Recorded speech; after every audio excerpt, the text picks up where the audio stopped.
We're going to be doing a trauma assessment on a trauma patient. We're going to be going by the National Registry EMT Psychomotor Skills check sheet. This is the check sheet that you will do if you go through EMT class. You will be graded on this by this sheet. Everybody's got a handout, everybody's got a sheet they can follow along with the assessment. And so here we go. Let's start it out. All right. Dispatch to a one vehicle NBC rollover with ejection. Okay. En route to my scene, I'm going to call in my scene safe. I got my gloves on, my PPE, BSI, and my scene is safe. How many patients do I have? One patient. Okay. And then mechanism injury was NBC rollover. He was ejected, laying on the ground. Okay. I'm going to go up to him first of all. I'm going to check responsiveness. I'm going to see if he's alert, awake. How's his airway doing? Blood in the mouth with gurgling respirations. Okay, we're going to take C-spine. I'm going to hold C-spine until I get some firefighters on scene to help me. I have them? Okay. This firefighter's going to take over. He's going to be doing C-spine.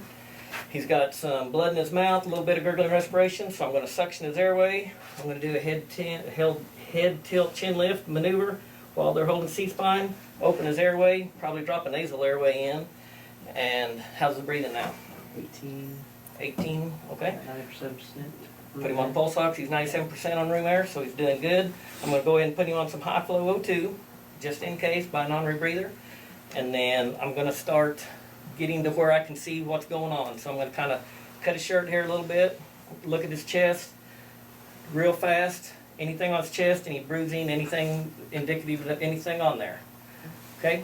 I'm going to look at his arms while I've got that done. I'm going to come through. I'm going to cut his pants up. I've got help. So my firefighter's going to kind of help me do that. And I'm looking on his left leg.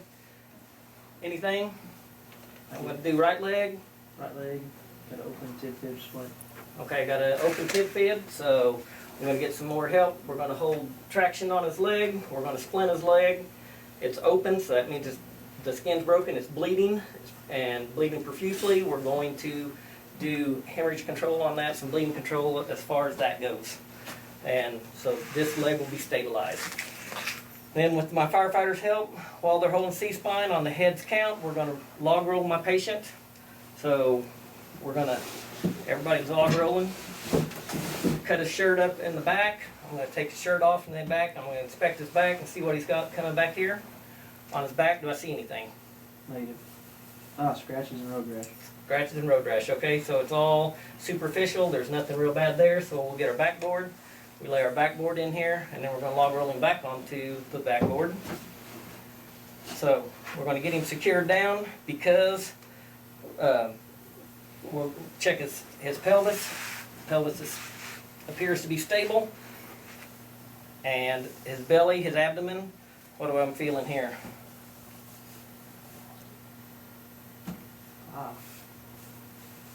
Rigid, tender, to Okay. palpation. Tender to palpation. He's distended a little bit, so he's got some bruising going across his belly, probably from a seatbelt mark. With his belly being rigid instead of soft, that means that he's probably got some internal bleeding. So that's going to determine this to be a load and go, and we're going to get him loaded, get him in the truck, and we're going to go en route.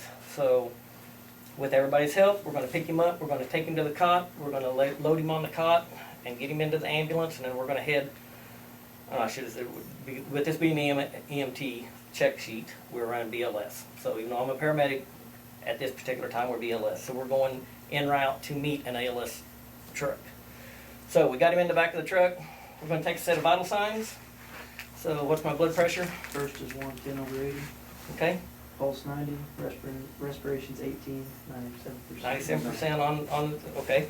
So we're heading down to heading to meet our guys. So we're going to go over the sample history. So we're going to check on, sample history is his symptoms.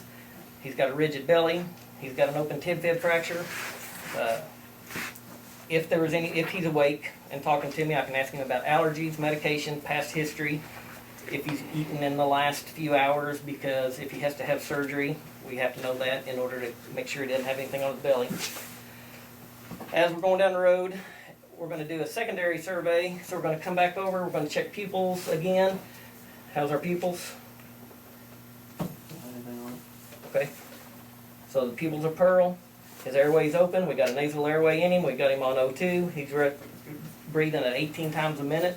He's sat 97% on room air. Is that what you said? Mm-hmm. So he's doing good right now. His belly is tender. We're worried about the internal bleeding. We're going to come back through, check all extremities again. Extremities are all good. Nothing going on there again.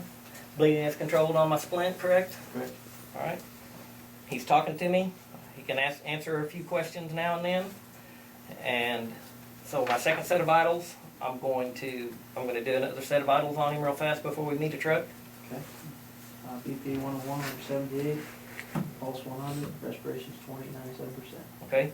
So his blood pressure is going down. His respirations are going up. His pulse is going up. That's indicative of being into shock because of him bleeding internally.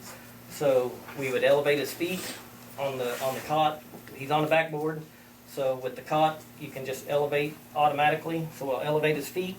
We've already got him on high flow O2. We're going to keep a blanket on him to keep him warm. And that's going to be our shock protocol for right now until we meet our ALS truck. And then we're there.